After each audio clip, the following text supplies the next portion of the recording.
Hello and welcome to the next episode of The Invisible Men. My name is Ian Rowe. I'm going solo this episode with my colleague Nike Fajors, but very excited to be joined by Andre Fowlkes from the great state of Tennessee. Hello, Andre. How are you doing? I'm doing great, Ian. Great to be here. Yeah, well, we launched this podcast as a way to introduce our listeners to amazing, typically black men who are just doing wonderful work that needs far greater exposure than what it's getting. And you are someone that I've getting to know, and actually we'll be doing an event together in Memphis, Tennessee. So you are the founder and the president of a company called Start and Co, which you'll tell us a little bit about. Mhm. Uh, and you are an entrepreneur yourself, which I can't wait to hear about. But most importantly, you are working to create the next generation of entrepreneurs. So a lot for us to get into: talent development, raising capital, all of that. But before we jump in, I'd love for our listeners just to get to know who you are a little bit, where you grew up, and something that we always like to ask most of our guests, which is, when did you realize that your race was a thing? That somehow this characteristic of who you are for some people meant something? Well, again, thanks, Ian. And just to give a quick background on who I am as I jump into that question, Andre Fowlkes, born and raised in Memphis, Tennessee. My folks are from Chicago and also Denver, Colorado. Um, I left here after high school, went to school at Iona College up in Westchester, New York. Close by. Played soccer, growing up, and that took me up there. Always had a passion for financial services. So started working in wealth and money management when I was in the New York area through a detached agency of Guardian Life Insurance. Had an opportunity to move to the Bay Area, worked for Fisher Investments out there, and private client, and also heading up a financial services network to help those who wanted to be more speculative with their assets. And I think it was out there that planted the seed around innovation, technology, entrepreneurship. And when I moved back to Memphis, this was an area that me and my business partner, Eric Matthews, were passionate about. And that's how we came to found the company Starkco. And so we'll get into that a little bit later. But to come back to your question, I would say race for me, you're always introduced to it, whether you know it or not, through your folks because of their experiences that they've gone through, but also in the sense of how they are teaching you to act a certain way, be a certain way, understand what life is going to throw at you. And so you always are hearing this around the dinner table or in your daily lives. Where it became very clear was many times for me, I played soccer. And so at a very young age, I took a liking to soccer.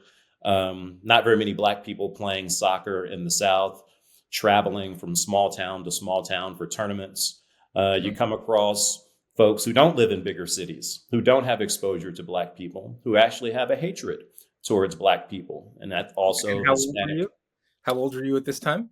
I mean, I started playing, around, 5 or 6 years old. I guess it got a little bit more competitive as you started approaching, 8 or 9, years old. And that's when you started traveling more and you just start to observe it. And even though there's other experiences with race around that time, it was the teen years where I saw a lot of the hatred come out from other players on other teams, other parents, um, the N word, all types of vile coming out of their mouth, calling us gorillas, waving bananas. Oh, wow. These are things where many times the kids didn't even know what was going on. It was the parents who may have been arguing with one another. And so I think the overall premise was, how do you stay focused on your game? How do you stay focused on the task at hand versus falling into that mental trap and letting them distract you for the goal that you're trying to achieve? And so, my parents are very instrumental in helping lay that foundation and how you deal with those things, especially when you think about my mother, Michelle Folks, and some of the nonviolent protests that she went through in Chicago and hearing those kinds of stories Maybe you didn't realize it as a kid that you're listening to those things, but they rub off on you, Sure. And what was over she time. involved in? What was she involved in? Well, just at the time, right? I mean, there's boycotts, there were sit-ins, there were things that were going in to nonviolently protest what was happening in your neighborhood. She grew up on the south side of Chicago in a Princeton Park area, and sometimes you wanted to go and speak your mind and silently protest. So she participated in some of those things. Won't get into all the specifics to air out all her business, but those are things you remember. Mhm. Got it. And so was that an aspect of what you observed with your parents that you sort of took that there is a principled way to address these issues across race or other issues? Yeah, I think the thing I took from them was you never saw them being hateful towards people. You never saw them wanting to go tear down things or get upset at things. It was all how you hold yourself, how you speak, your mannerisms, bringing a moral kind of aptitude to the table.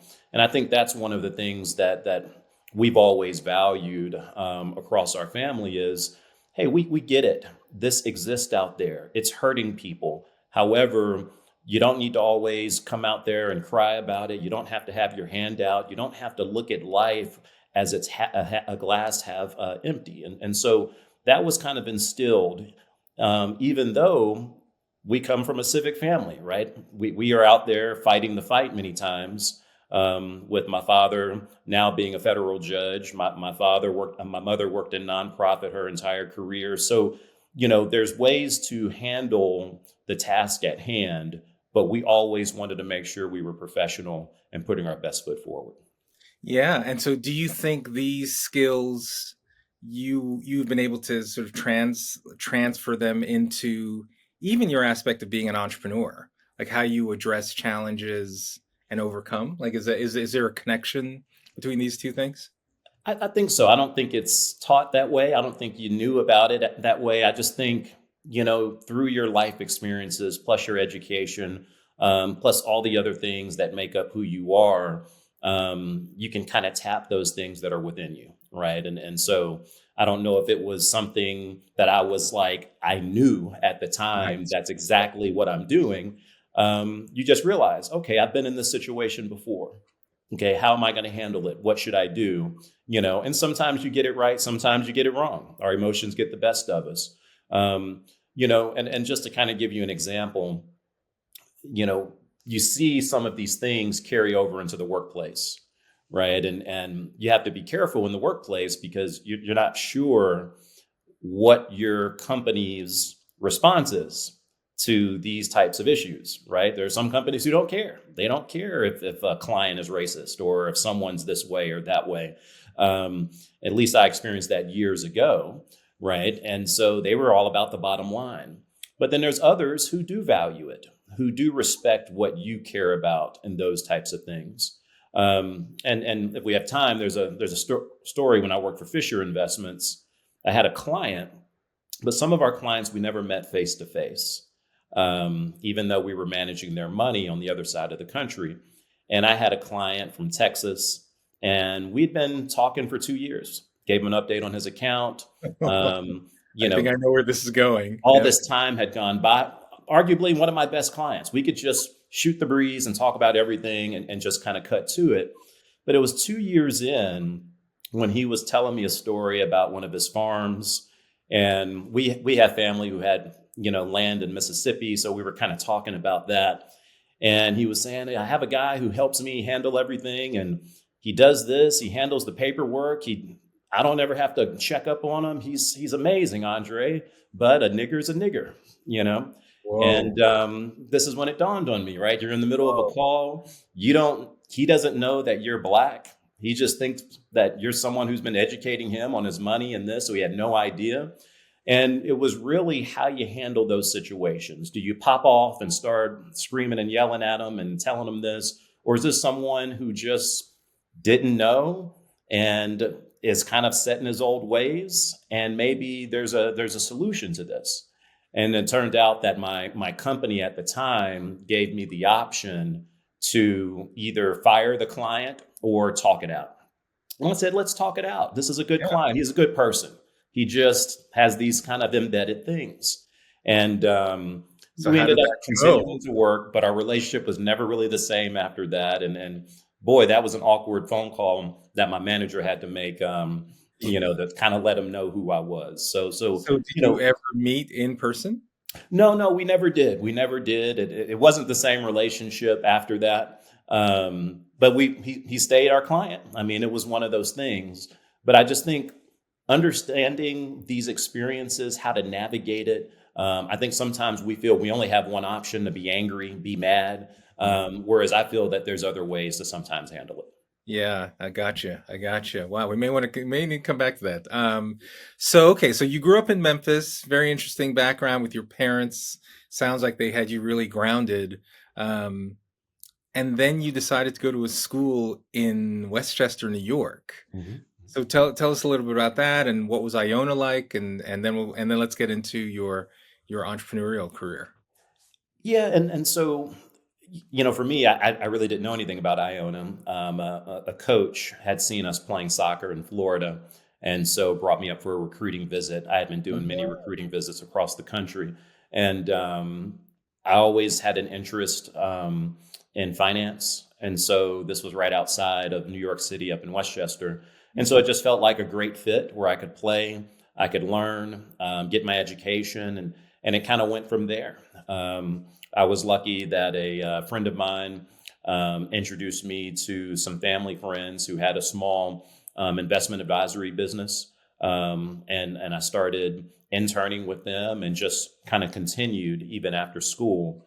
And it was a great experience. New York introduced me to so much more from an international scene, travel, of food, music, different cultures. I really enjoyed that coming from a Memphis, which doesn't have that quite level of diversity and elements that were there. And so, after a number of years, took an opportunity out in California, working for Fisher Investments in the Bay Area. So that introduced me to a whole different world, but still similar in the sense of kind of this urban dynamism that's kind of existing in these markets. And so, I wouldn't say that, you know, I'm a career entrepreneur because I'm not.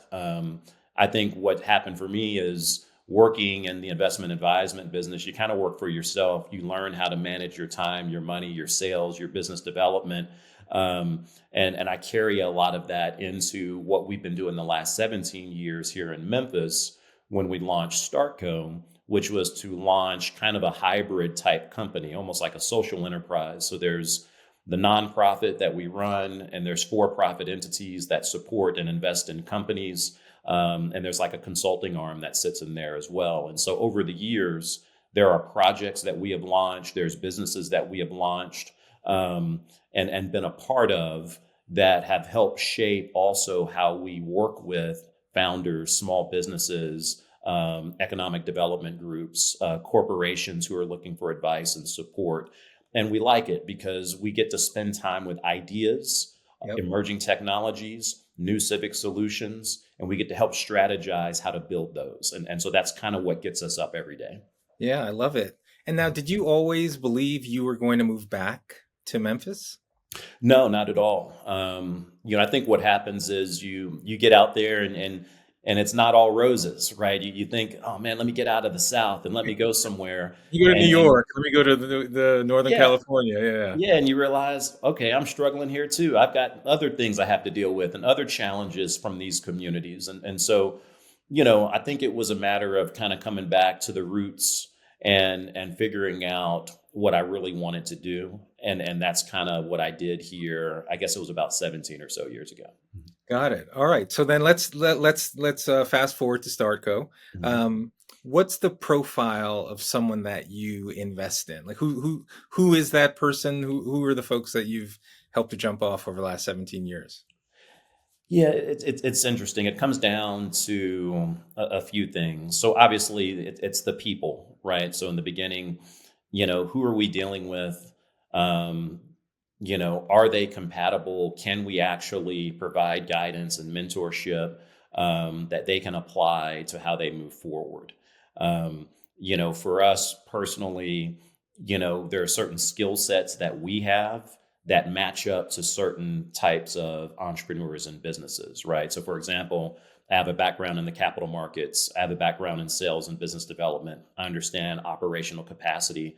And so that could be very useful to some companies that we're supporting, whereas my partner is more of he has more of the technical expertise. Was studying years ago artificial intelligence and machine learning. And then another colleague is a serial entrepreneur in the medical device space. So we tend to find companies and entrepreneurs who gravitate towards those types of needs. Obviously, Memphis has certain industry clusters that we have now kind of built around. So Memphis is known for logistics and supply chain. That kind of started with our 600-mile radius to 2/3 of the U.S. population, originally an agriculture town. FedEx plops down here. So now it's about consumer goods. And now we're also a leader in terms of industrial goods. So that supply chain is very strong. And there's a lot of activity for new ideas in supply chain and logistics. And so that, to go along with mobility, to go along with healthcare industry. And then also there's partners in this community who work in the ag innovation space. So we kind of circle in those areas over the past 17 years. And I would say typically today, we're focused on those who are trying to move from the stage of, hey, I'm starting to demonstrate some success with some customers. How do I now start to scale that up and try to move it forward? So that's kind of a sweet spot of where kind of our skill set has supported folks. And so is access to capital, like where do things stand in the markets today? Is this are you going out and raising funds yourself to then invest in companies? How does that work? Yeah, so there's kind of, just to make sure everyone understands, there's kind of three things to what we would do. It started around investing in startups. It's now expanded. That's always the core, but there's also now the work that we do around innovation-driven economic development. How do we get an ecosystem propped up around these startups, around the talent, and around the assets that are needed? And in that, yes, we are spending a lot of time around capital formation. How do we drive policy to support more entrepreneurship and business growth?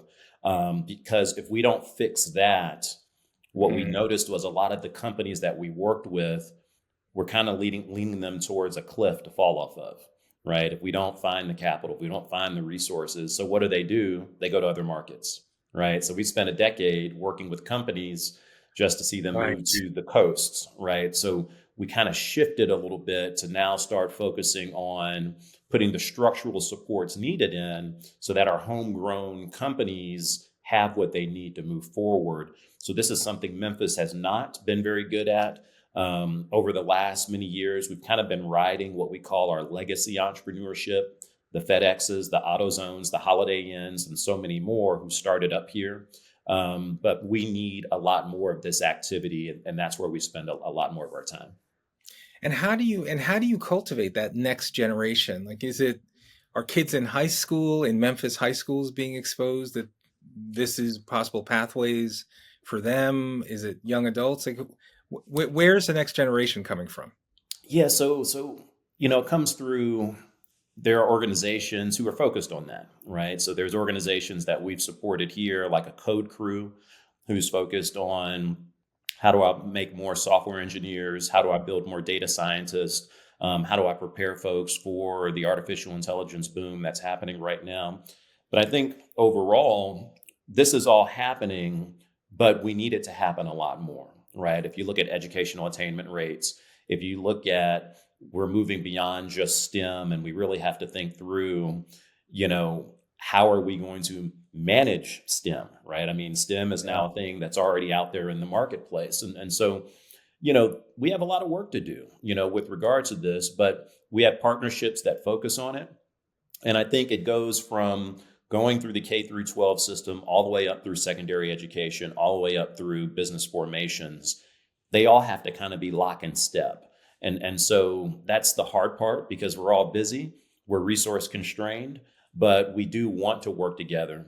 And so what we're trying to be better at is how do we scale that and get more policy that forces that agenda, that then brings in more capital, more resources, et cetera. So I see that at one point you were working with Governor Haslam in Tennessee.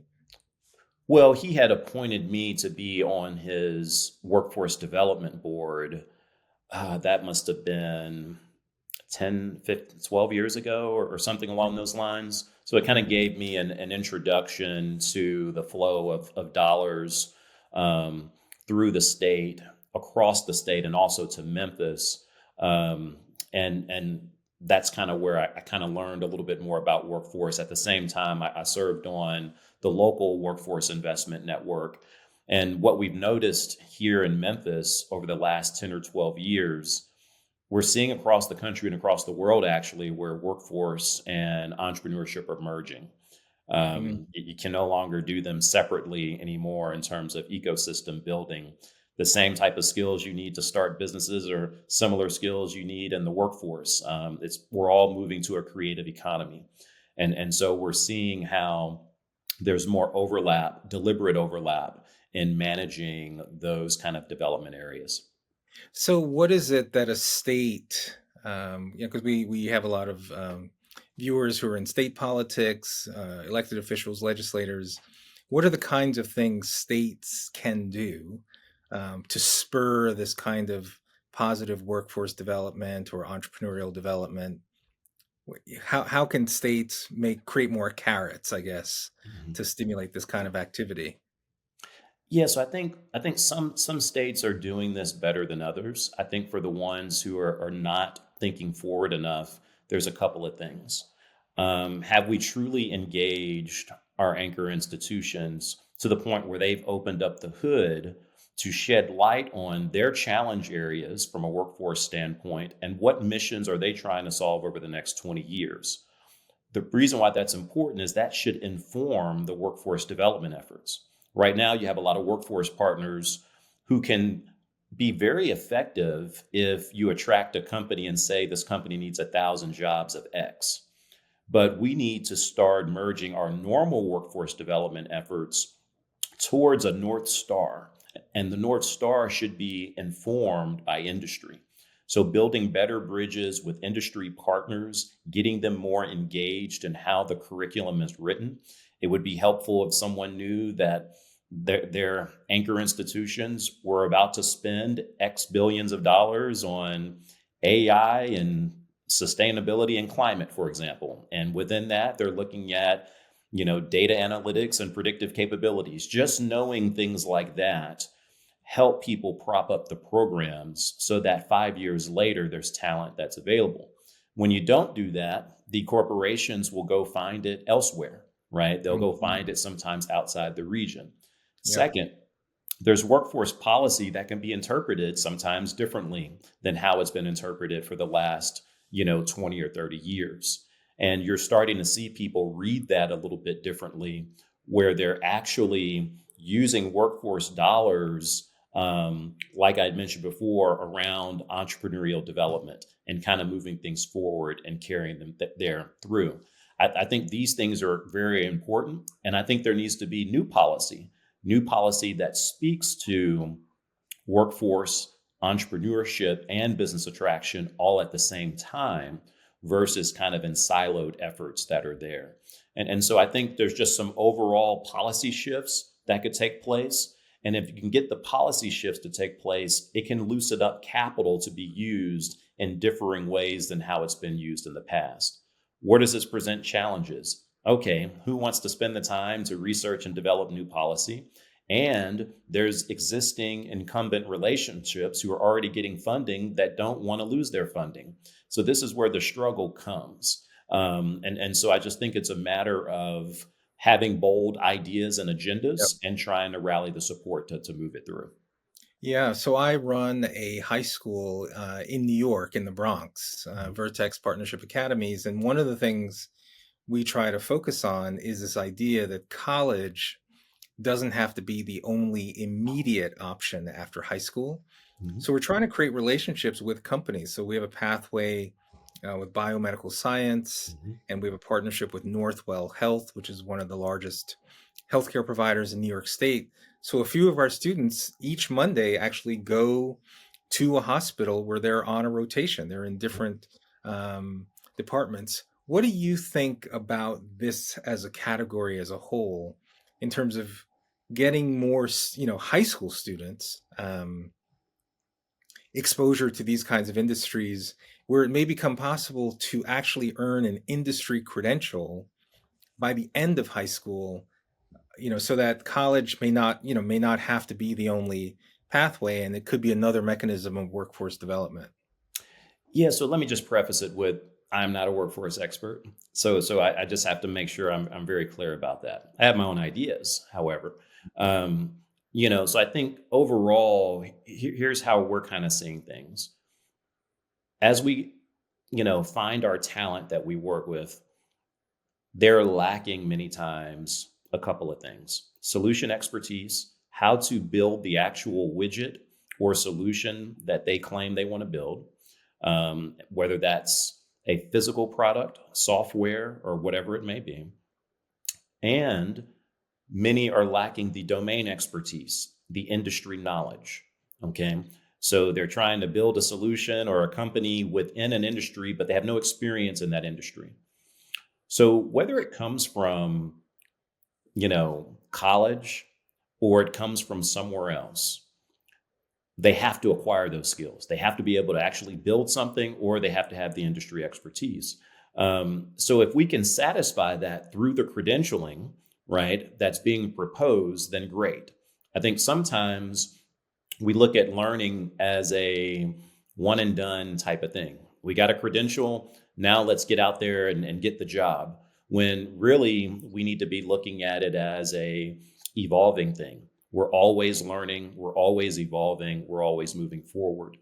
I think the other piece of this is how are we also building the network?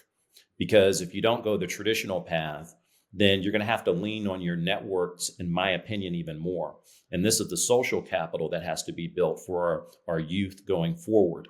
There's not a lot of great discussions or courses or programs that effectively teach building social networks, how Mhm. to create that capital, store that capital, don't spend it down to zero and manage it like a bank account. So I think it's a combination of all of the above. Um, that sits out there. I think the problem comes because there's not a lot of capacity from the organizations that are pushing the credentialing to actually look at what we call it the social envelope. If we were to envelope talent with the right set of social expectations for success, many times we restrict the envelope. We restrict learning and what they should bring in. But the true envelope should look at not just the skills, it should look at the environments that they're growing up in or that their journey is in: peer learning, self learning, even the home environment. Is the home environment destructive? And then at the same time, kind of the village of support, which is kind of your traditional service providers who help them with things. And so what we have found is, can you drop the credentialing in the middle of the full envelope?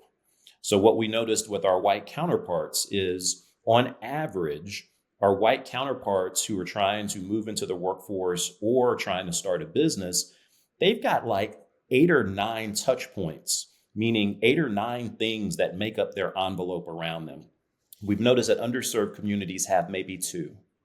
And it's Mm. our estimation that you got to get to at least 6 or 7 around them to combat all the destructive forces that they are facing on a day-to-day basis. So that's And kind what of and how we view it. Yeah. And what does that look like? What are those other 4 or 5 touch points? Make that Sure. tangible for our audience. What does that look like? Yeah, so I'll give you an example. Um, there's been some in the home environment, right? So we've had parents who sell against anything new, right? Well, wait a sec, we never heard of this before. Why are you doing that? Why are you chasing ideas? Why are you trying to better yourself? You need to just do it this way because that's how we did it. So they're already Mhm. in kind of a Yep. negative environment when they're trying to educate themselves. So where could they go to combat that? Is there a peer learning group that they can be a part of that keeps them moving forward, right? Where are they self learning, right? A lot of things are DIY now. You can teach yourself lots of things, but you need access to the right tools, Sure. Right. right? So that's a couple just on environments. If you think through, obviously skills attainment, then obviously who's introducing you to the new skills? So what we noticed is many Black businesses, something like 70%, are not in the um, sectors generating 80% of the revenue, right? So that means they're building up, and they're not going to make as much Right. money because they're in the wrong sectors. So how do you expose them to these sectors? How do you expose them to innovation, where the world is going, and growing sectors versus shrinking sectors, right?